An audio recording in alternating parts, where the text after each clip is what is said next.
on Sunday, of course, with the Ravens picking up a big victory in Cleveland. We're getting ready for this Jacksonville game. Luke and I will be on the fields at Owings Mills all week, but Luke was down at the old ballpark on Monday night, and certainly not a happy news final, and just more of a bizarre scene. Luke, I mean, we'll address the crowds, and we've been addressing the crowds, and as this thing gets meatier and they get closer to the end, I'm sure we'll continue to address that, and it'll be a big off-season issue, I think, around Baltimore for those of us who do care. But the on-the-field effort's the most important thing, and this was the most important game of the year. They all are every day, and just not enough offense. When they don't hit the ball, when they score 2 runs, they're going to lose. Simple as that.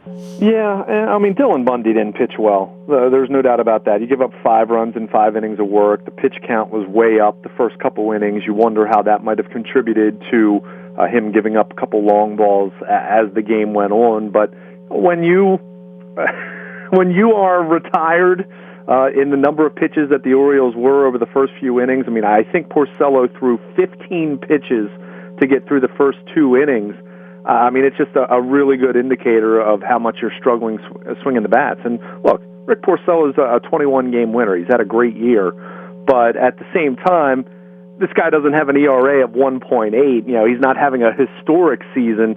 You have to be able to get to him for more than the Orioles did. He pitches a complete game, gives up 2 runs, only throws 89 pitches. I mean, it's just, and it wasn't even that their at-bats were, you know, that they were swinging at terrible pitches. He had really good command, but it was a lot of weak contact. It just did not hit anything with authority other than a couple balls here or there. But it's just, you know, we've talked about this throughout the entire second half. I mean, this was a team that averaged over 5 runs per game in the first half. In fact, I even looked this up. Of their 87 games before the All-Star break, they only had 31 games where they scored fewer than 4 runs. Well, in the second half, 63 games, they've had 33 games of 3 or fewer runs. By the way, that's more than 50%. Yeah, I mean, that's over half the time they've gone out there in the second half, and they've scored less than 4 runs. And look, if you're a team that pitches extremely well, you might be able to get away with that. And certainly there are. And some nights they do, right? I mean, some nights they do pitch well enough. Yeah, they have. And if you look at the numbers, I talked about this throughout the first half of the season. If they could get their starting rotation ERA into more of that 4.5 range, I thought that would be more than good enough for them considering their offense. But the problem is they've done that, but the offense has fallen off, and the bullpen, which is probably a big result, 1, Darren O'Day being hurt for a large portion of the year, and 2, being overworked the way they were in the first half of the season out of necessity, the bullpen's fallen off. So, you know, I mean, it's just this team's designed to score runs. That's how this club was constructed, to score enough runs to win, to overcome some of the deficiencies with the pitching, and they just haven't done that in the second half. We've continued to wait for them to heat up, and it's not as though they haven't had some games where they've scored runs. I'm not saying that, but with the level of consistency that they had in the first half, that's just kind of gone by the wayside in the second half, and it's a big reason why they're, since the All-Star break, 1 game below 500. I mean, they haven't had a collapse. You know, they haven't completely fallen apart, but you know, they just haven't played all that well. They've really been treading water since really early July, and that offense just hasn't woken up. And you know, I mean, 5 runs, it's not good enough. I mean, Dylan Bundy be the first to tell you that. You know, didn't have a feel for his curveball, and I think that really got him in trouble, getting a little too predictable with fastball change.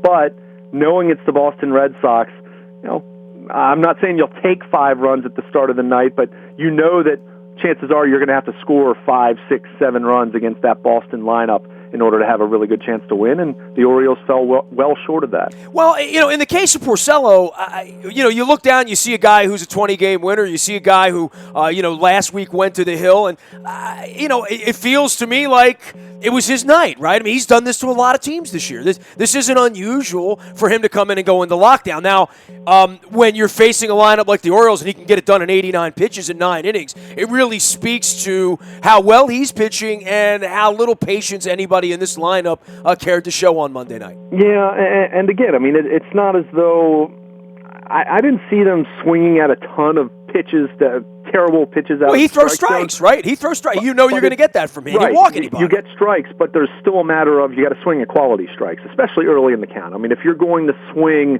on the first, second, third pitch of the at bat, you need to get a good strike to swing at. You can't just say, well, we're going to swing at every single strike because a guy like him works the quadrants of the strike zone very effectively. He's going, he was hitting his spots. So it wasn't. That's what command's all about, right? When you have command and you're good, nights like Monday night happen. And we always say good pitching beats good hitting, and this feels very much like October baseball, except for the crowd. We'll get to that in a minute. But I mean, the games are that important, and certainly for the players, there is an amped up, urgency here, and everybody feels it. I mean, I feel it as a fan. Yeah, and it was clear that that's something that probably wears on you as the game goes on. I think it's worn on this offense in the second half. I mean, we've seen them increasingly become reliant on the home run, and the problem is they've been a lot of solo shots. I mean, Adam Jones hits a solo home run in the eighth inning when you're down 5-1. Well, you don't walk and you don't hit singles. What other kind of hits are they going to be, right? And that's what's been so disheartening about how they played in the second half. I mean, in the first half of the season, they were drawing a few more walks relative to what we expect from this team. They were having some better at bats. They were hitting a lot of doubles. I mean, that's something that's kind of really gone away. I mean, look at where this team was at the All-Star break in terms of hitting not just home runs, but also hitting doubles. They were doing a lot of that. So you did have more guys in scoring position. You did have guys on base when you were hitting these home runs. That's fallen by the wayside, and they've become increasingly reliant on hitting those solo shots. It worked out for them on Sunday against the Rays. They hit two solo homers, and that was enough to win 2-1. But it's not going to cut it against the Red Sox unless you get a performance like what Kevin Gausman did last week at Fenway. They'll certainly be hoping for that again from him tonight, at least something close to that, the way that this team struggled to score runs. But I've thought throughout the second half, and I've almost been flippant talking to you about it, that they'll heat up again. I mean, this offense is too good to be held down that long. Well, that was May and June, though, right? When you saw them in May and June, you thought, they're improving. They're listening to the. I mean, they're growing. Adam Jones is being more patient. We saw all of that earlier. That wasn't lip service. That was first place, is what it was, right? Well, and that's what makes it frustrating because that means they're capable of doing it. And I never expected them to finish second or third in on-base percentage, but that's where they were for most of the first half of the season. So, you see that, and it just becomes so frustrating then. And I'm sure it's frustrating for these guys especially. I mean, they're not, it's not as though they're going out there saying, yeah, let's have bad at-bats. Let's not work counts. Let's be retired, have a complete game thrown against us in 89 pitches. But you get to a point where you're pressing. You know these games are huge. You do have an excellent pitcher on the mound, as you pointed out. I mean, Porcello has been exceptional this year.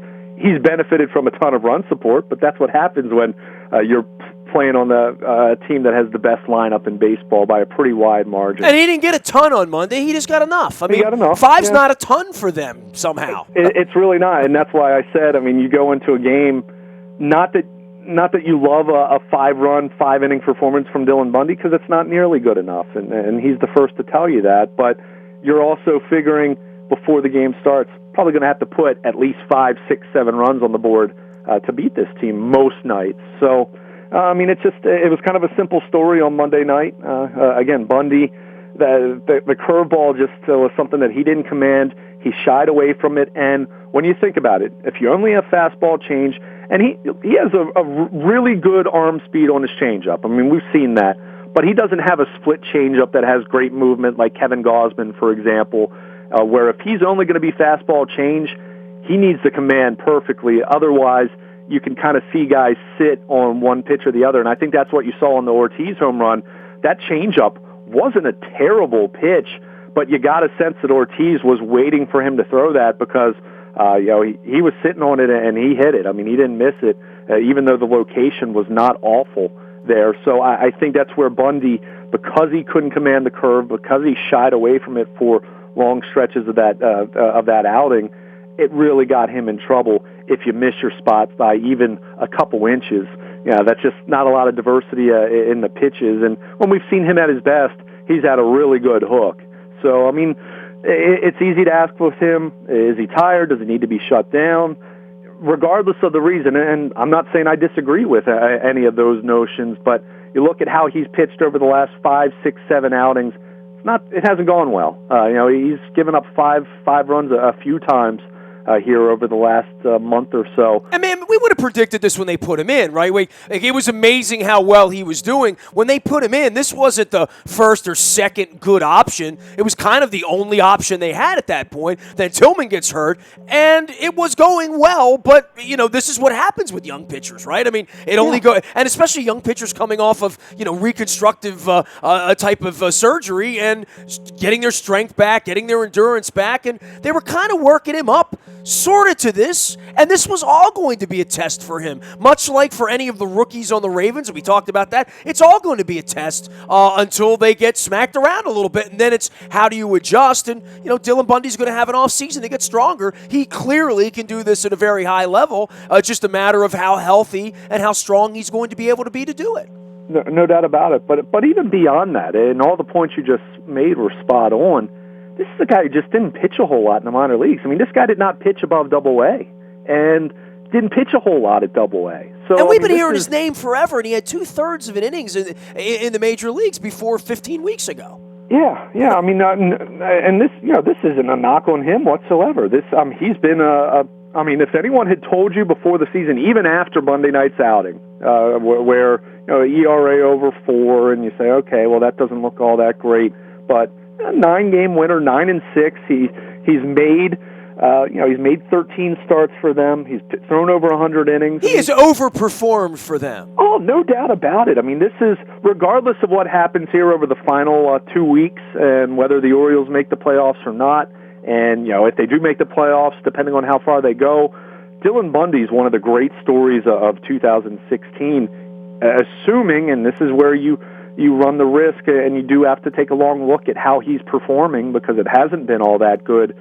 You got to get him to the offseason healthy. And if you do, you feel like he can be, maybe an ace, maybe a number 2, number 3. I mean, he's certainly a guy you pencil into the top half of that rotation, just based on, one, indictment on the state of their starting pitching in general, but, behind Gausman and Tillman, I mean, he's the guy you feel the best about going into next year. So he's been excellent, was not excellent on Monday night. You could tell he was not pleased with his outing whatsoever. Just, it's just been a command thing at more than anything. Velocity at times has been down a little bit. Velocity hasn't been as much of a problem for him the last couple outings. I think we've actually seen it come back up a little bit. Didn't think it was quite as good this time as his last couple starts, but it's hard to do. We saw this with Kevin. As great as Kevin Gausman has been for the last 6 weeks, and how many of us are asking this question of whether he's finally arrived as a top-of-the-rotation starter as opposed to just being a solid major league starter, which he has been for a while now. But it took time, and he's someone who did not have the health issues that Dylan Bundy had, and he was a college pitcher. He's older than Bundy, so if it takes time for him, it's going to take time for a guy like Dylan Bundy, and that's why it's kind of hard to figure out what exactly we've seen here over his last 6, 7 starts. Is it a guy who's just fatigued and needs to be shut down, or is it just a young pitcher that's going through some growing pains and hasn't commanded his pitches as well? It's tough to say, and that's what makes it kind of an uncomfortable feeling. But his last 7 starts, Nestor, 34 innings, a 6.62 ERA. I mean, regardless of whether he's tired or not. Yeah, 7's a 7, man. That is really getting the job done over the last 4 or 5 weeks. Well, there's nowhere to hide for anybody, right? I mean, the Orioles are clearly what they are right now, which is, struggling to the final. We're hoping they get 1 game out of this 2 weeks from now, right? And it would be 2 weeks from today as we get ready for this. And, the notion that they're going to win the division is starting to dissipate a little bit. And quite frankly, it's because the Red Sox can go out there with a starting pitcher pitcher and give you an 89 pitch, complete game on the road in front of half of their fan base and none of ours. And I think the Red Sox are feeling pretty good about themselves. And that being said, the Orioles could win 3 games in a row here, and certainly the pitching matchups in the middle of this series, they're not going to see Porcello the next couple of nights. We'll talk about David Price later, but this is where the Orioles have to bootstrap up, as they've done so many times, and win a game on Tuesday night, right? Yeah, you look at the pitching matchups, Gausman against Eduardo Rodriguez, and then you'll see Ubaldo, who, say what you want about the entire body of work. That speaks for itself, but this guy's pitched really well his last 3-4 outings and has given them a chance to win. He goes up against Clay Buchholz again. That's another one on paper that looks like the Orioles should feel better about that one. Doesn't mean that they'll win, but it's not, as you pointed out, it's not Rick Porcello. And then in the finale, you have Tillman. You're hoping who can pitch better than he did against the Rays, against David Price. And, that'll be a challenge. But this is where they are right now. We talked about this before Monday's game. They need to take 3 out of 4. You lose the opener, okay, well, you just made things more difficult on yourself for the final 3. But if they want any notion of winning this division, you had to take 3 out of 4. So I'm guessing they probably won't win the next 3 in a row, and I would leave them, with if it's a split, they're 3 out with 9 to go, barring a collapse from Boston or the Orioles winning 9 straight. Probably not going to happen. So it's looking more and more likely like the wild card, and the good news with that is they have played well enough here. They had the road trip where they went 6-3, where they're still in a good position to get a wild card. Where they're tied with Toronto currently after the Blue Jays won out in Seattle on late Monday night into the morning. But Detroit hasn't been all that great.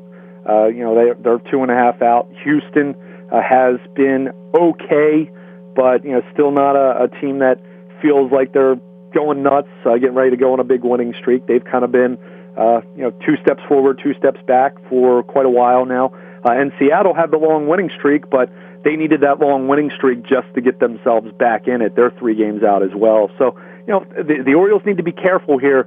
As much as you focus on the division, they need to make sure they stay in position to at least be a wild card. And I still like their chances to be able to do that. Now, you'd love for it to be the first wild card so they can play at Camden Yards, as opposed to going to Rogers Center, for example, where we know that place has just been a nightmare for them for the last couple years now. But I think as disappointing as it is now in terms of how their division hopes feel, you can't let down to the point where you jeopardize your chances to be one of those 2 wild cards, and we'll see how the next few nights play out. Maybe they answer back once again when we're starting to... Well, they always do, right? Yeah. Come on, dude. How many times sure. has the fan base counted this team out? Especially when they're striking out 20 times a night in Houston 4 months ago. Right. And then they wind up spending most of summer in first place. But this Red Sox thing, this was the sleeping giant all along.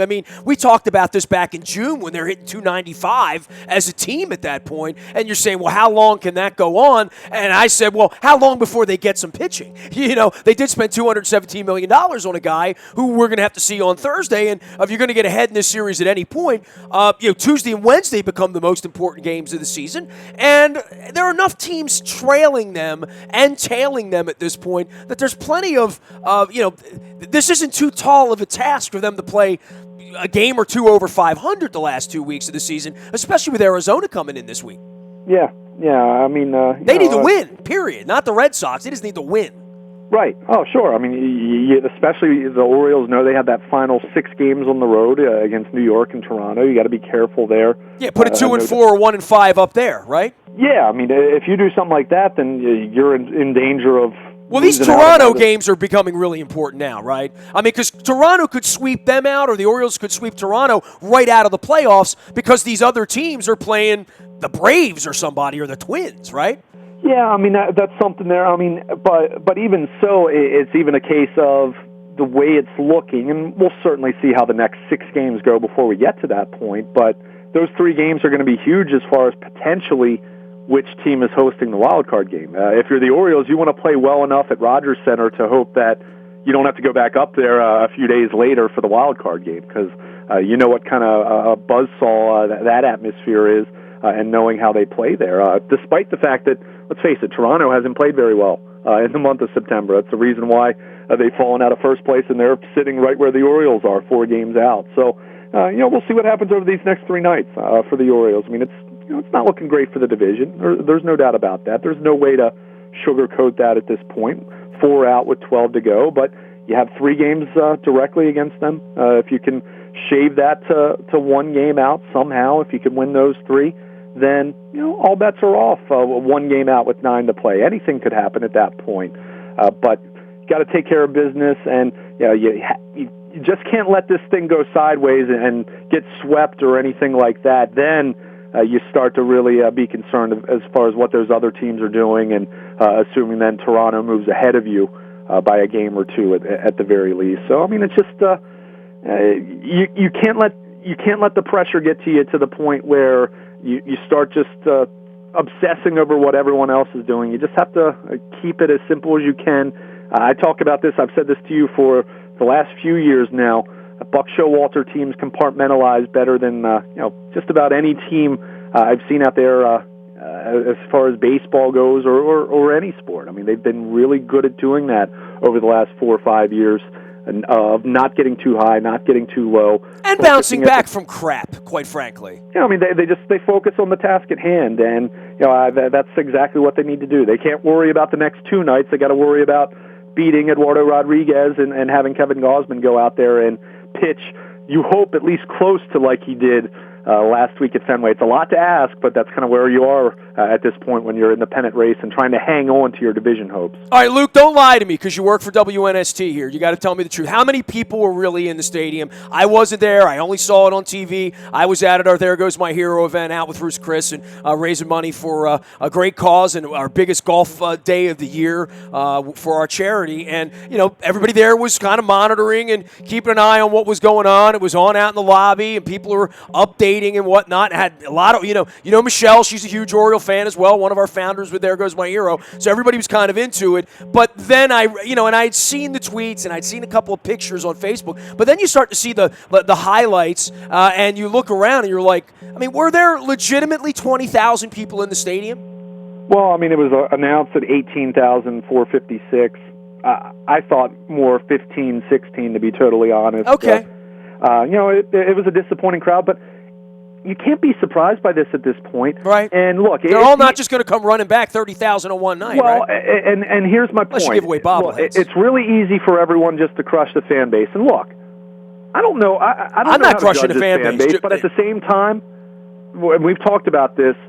What has the organization done recently? I'm not talking about even, we've talked about season tickets and prices going up and all of that, but knowing where attendance was in July and August even, and even earlier this month when they had some bigger series. Remember they had the series against the Blue Jays and the Yankees late August and early September, and knowing what the crowds were right then. I said to you at that point, I'll be interested to see what the organization, not the club, we're not talking about the players on the field here, the organization, what they would do to try to get more people in the seats during weeknights. Weekends, they haven't really had the issue. I mean, the attendance has not been great, but it's been fine on the weekends. I saw the Mariners do something like on social. Somebody shared it, one of my friends, maybe Maury Brown, and the Mariners were doing like stuff, like $5, come on out right now for the next 2 hours. Tickets are this price. Get them right now. Let's spread the word. Share this ad on social media. Here's a deal. I mean, in the era of the Living Social and the Groupon, this is the way Bruce Springsteen had tickets on Groupon in Philadelphia because he wanted to fill the stadium. Simple as that. Here are the worst seats. They're half price. Whatever. Yeah, and do a day of the game. Do it as you said for the next few hours. I mean, think about it. I mean, if you're worried about a Boston Red Sox fans takeover, then do something like what you just suggested. I mean, ticket deals, concession deals. Something linked in with postseason games, and then link in with you get a couple games of the Red Sox series. Anything like that, anything creative like that. Throw in a couple extra giveaways during the week. I've talked to you about that. About all their giveaways have been on the weekends this year. They did not do anything to try to bump attendance for these weeknight games in September. And that's I go back to the example that we've used many times. A restaurant that has good food, and that's what the Orioles are. They have a good product in terms of the baseball. There's no doubt about it. You can complain about how they've struggled a little bit the second half, and they're one game below 500. They haven't gone in the tank. They haven't been awful. They haven't had a 4-32 finish like they did back in 2002 or anything crazy like that. They're still in the pennant race. They're still sitting there as a wild card. They're 14 games over 500. Does a restaurant that have great food but struggles to get patrons to come out during the week, do they just continue to sit there and stomp their feet and say, woe is me, why aren't people coming? Or do you have specials? Do you change up the menu? Do you alter your pricing? Maybe you're just a little too expensive for your, those are the things you have to do. And look, if everyone would like to see a full ballpark. There's no doubt about that. The players on the field deserve they notice more too. support. Yeah, and they notice. So, but at the same time, again, what has the organization done? I'm not saying over the course of the season. I'm not talking about those issues even more. But over the last month, what has the organization done to try to fill seats, to try to fill the ballpark at least more during weeknights? The answer is nothing. And, that tells me that the organization isn't serious about really wanting to have the ballpark filled for these final games. And, if they're not that worried about it, I guess fans shouldn't be all that worried about it. Well, the arrogance is you owe it to us. It's your job to come out and support us. That's what Steve Jeppe writes on his Facebook. It's if you're a real Baltimore person, you have to reach in your wallet and give your money because you're a real you either want to come to the ballpark or you don't. You either like the price or you don't. You either like how you're treated or you don't. And, this has been on display for a quarter of a century. There are people who have no problem with it. There are people like me who have a huge problem with it. But by and large, they haven't done a very good job of running their business from that perspective. They've done a great job of suing people. They've done a great job of printing money quietly. They've done a great job of intimidating the media. They've also done a great job of, buying some ball players here lately. So there's some things you check on the boxes, but the one thing they haven't done is captured the hearts of this community. And that's a shame. And, I say that as Eric Weddle's going to be out swabbing with us in Aberdeen on Tuesday night at Adams Jeep. And the Ravens did 100 things on Monday because I get the sheet every week of all the crazy stuff, and I follow them all on Twitter. And, Brandon Williams is over doing a radio show here, and I'm out doing this. And we had Chris Carter out at our golf event. And, they're doing things. And the Orioles play baseball 162 days a year and then disappear for 5 months, except for the Winter Carnival, and you stand in line all day and get an autograph. I mean, and that's gone on for a quarter of a century. That's not new. That's not old. That's been going on your whole lifetime. I remember being on the radio 25 years ago when you were a kid saying, hey, what happened? I mean, Brooks and, Al Bumber used to come sign autographs, and so did Scott McGregor and Billy Smith and Rich Dower. And, I met all those guys in 1979. They used to come to East Point Mall, come to Luskin's, and I met Mike Flanagan. I got my picture taken when I was a little boy. I mean, I don't see as much of that happening. And when I bought a ticket last year and I participated in one of those fan events that they did out with Brick Garoli out on the porch and the $10 beers and the hot dogs and all that stuff. I did that. And I didn't do it again. And it wasn't very well attended when I did it. And I go to their alumni function every summer. I get treated like garbage, but that's just because it's me. But I feel like there's sort of a rope put around about their importance and how important they are. And we're ball players and we're big leaguers and we're Hollywood and all of that. And then you see, you pull the curtain back on the set and nobody's at the game, and there's nobody there that knows how to market anything successfully, literally. I mean, it's the same employees they've had since Davey Johnson was there for the most part. Well, and some of the things they do in the community, and I know they do, they don't get the word out about it nearly as well as they need to. But again, and I'm not saying that those aren't factors. I think you're right about that. But I still continue to go back to this team, and I haven't seen anything recently, but as of July, we're top 5 as far as local ratings for their games. I don't in Major believe League that. Baseball. I just simply, I think, look, as a guy for 25 years who's been told by rating services, I've never had a listener. I just don't believe that. I think that's poppycock for advertisers to make money. I just don't believe that. And if I believe that, if a million people were watching every night and they were saying come out to the ballpark and people would see the ballpark empty, people would reach for their Visa and go out there on Wednesday or Thursday. By the way, I'm going to the game Thursday. Well, my whole point is people are engaged watching them, but they're not giving people any reason to want to come out. It's $14 to go to the game Monday night. It might have been $12. That's the thing. It's $12. It's more of a hassle to go on a weeknight compared to the weekend because you work.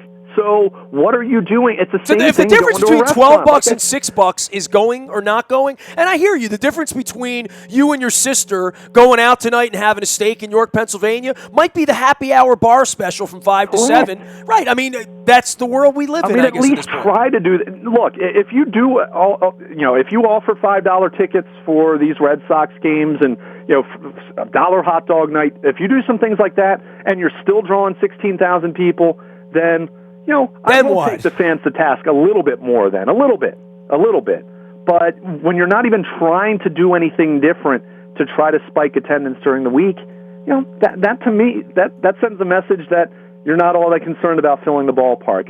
You want it filled, but you want it on your terms to be filled. It's $17 to go on Tuesday. It's $13 on Wednesday. It's $14 on Thursday. I guess it's $17 because of that $5 bang, that they bang you for buying the ticket the day of the game, which is the most stupid thing I've ever heard. That disappeared. I'm looking on the secondaries. I'm just giving it to you straight. Tuesday's 17, Wednesday's 13, Thursday's 14. I'm waiting for the Thursday prices to go. It's Friday, it's 12, and they're giving away a T-shirt. This is another perfect example, though. The day of game surcharge, they eliminated that. However, no one knows about it because they didn't get the word out about it, and they don't advertise that. They eliminated that a couple years ago, actually. But have they communicated that to their fan base? There were people within the organization. I'm not talking baseball people, but there are people within the organization who weren't aware that they had gotten rid of that. So that tells you, that they don't do a good job of marketing themselves, and that's a major problem. They're a poorly run business that's funded to hundreds of millions of dollars every year, and nobody really has to do anything because, the boss is making plenty of money. I mean, that's sort of business number one. If I was printing money, I wouldn't be so worried about much else, quite frankly. And they're winning, and they have a chance to win. Certainly they have a chance to win. I mean, they can win the World Series 6 weeks from now. And I guess at that point, they will sell the tickets. I mean, they're a lot more pricey when they get to October. If you don't like September's prices, wait till you see October's, Yeah, well, I mean, playoff baseball is a premium event. I mean, who knows? I mean, I can't say I'm surprised by the attendance I saw on Monday night whatsoever because I've seen how it's been all year. We'll see if the people aren't willing to spend $16 on it right now. They're going to have to spend $96 on it 2 weeks from now for Game 3 if we're playing or whoever you're playing. The playoff game is way different than a regular season game. We have to agree on that. We do agree on that. Sure. Yes. So we'll see. But like I said, it's easy for everyone to crush the fan base, and there's probably some shred of truth in some of that. I've said to you, I don't think Baltimore is the best baseball city around. I don't think that, and I think you can even find going back to the 60s and 70s when the Orioles were the perennial best team in the American League and had such a long run. They had years then where Memorial Stadium was empty, even for some big games, and even for World Series games they struggled with attendance at times. So you can talk about that, but then at the same time, where's the responsibility for the organization, not the players, the organization, to try to spike attendance a little bit, to try to turn 18,000 into 26 at least. If you had 25,000 people there on Monday night, it's still not 1997. And look, they're drawing from a smaller fan base now. They are. That's the reality when you have a team in D.C. But if you're not doing anything to try to move the meter, to try to fill the ballpark up a little bit more, 2012, I went back and looked at it. They had a weeknight series against the Rays, and the Rays were in contention that year, remember. They had a turn back the clock 1992 pricing night for their left field box seats, and they got a spike in attendance from that. You haven't seen anything like that this September. It was like a $6 ticket and a $3 ticket. I mean, it was like really, really. I bought a couple of those tickets. I went to one of those games. Yeah. So, and look, I'm not saying you have to just give tickets away for free. I understand that there's a business aspect to that, but at some point, it's got to be worth it to you, even at discounted rates, to have someone in those seats as opposed to those seats being completely empty and the optics of it looking bad and it being more deflating for your players on the field. Seeing 18,000, 19,000 people and 5,000 or 6,000 are Red Sox fans. It's not a good look all the way around. And regardless of the reasons, it's a shame. It really is, and it is disappointing. Probably for the likes of Adam Jones and Manny Machado to go out there and play important baseball in your home ballpark, and you see that kind of crowd. It's got to be a little deflating. Doesn't mean it excuses you losing 5-2, but that boost that you're hoping to get this time of year from your home field advantage, just it's not there. The 10th anniversary of Free the Birds is Wednesday, and I'm inking a blog if I get a little bit of time to do that in between the Eric Weddle swabbing. But this is what I warned people about 10 years ago. I said 10 years ago the opposite of love isn't hate, it's apathy, and that's where we are right now. There's a real apathy about reaching into your pocket, getting in your car, wherever you live, driving into our city, parking it, walking into the ballpark, in your orange whatever, and being a part of the pennant race. For whatever reason, on June and July and August nights, when they're giving away trinkets, bobbleheads, T-shirts, people rush out there and line up for that stuff. The Jim Palmer thing would be a great example of that a couple weeks ago when I got boxed out. But they can't do that every night. They don't want to do that every night. The baseball should sell itself, Luke. You know what I mean? Like, the baseball at $12 should be a good enough value and interesting enough for you to go out there to some degree. I'll even hear that side from the goof that owns the team that, hey, we put a good product on the field. It's only $12. It's only $14. Sure. What's the problem? I mean, how cheap do you want me to make it? Well, welcome to your fan base. You've chased off the wine and cheese people in D.C., and now you have working class people who, working class white people, by the way, as Adam Jones pointed out last week, which is the truth, who, balk at $14, but would maybe say yes to $5 or $6, or there's something that sounded gimmicky to your point. Dollar hot dog night, or some kind of disco demolition night. They used to have the left field club all you can eat. They just. Those types of things to try to entice people to come on weeknights. Weekend attendance hasn't been nearly as much of a concern. I mean, it just hasn't. But weeknights has. They haven't done anything to try to interest people to go out there on a school night or a work night. I mean, it's just, it's where they are, and that's why I wasn't at all surprised that, I've seen what attendance has been all year. I knew they hadn't done anything special to try to pack the yard for this series, and I wasn't surprised to see the attendance be what it was on Monday night. I really wasn't. He is Luke Jones. He'll be on the backfields in Owings Mills all week long. And, of course, I will be there as well. I'll be at Oriole Park at Camden Yards on Thursday, but Luke is there every night monitoring all things Orioles and the undefeated Baltimore Ravens this week, as well as the undefeated Maryland Terps, which we get to say for 10 more days. You can find me out in the Bahia Toyota Audio Vault 24 hours a day from anywhere in the world on your mobile device by downloading the TuneIn Radio app. We do come in crystal clear from anywhere in the world. And Eric Weddle on Tuesday night. Next Wednesday, we're going to have Alex Lewis and Ryan Jensen join us at Greenmount Station in Carroll County, Hampstead. And last but not least, that morning newspaper comes to you each and every morning at 7 a.m. to your email inbox. It's free of charge and powered up by Planet Fitness and PlanetFitness.com. We are WNST.net, AM 1570 and WNST Towson, Baltimore, and we never stop talking Baltimore sports.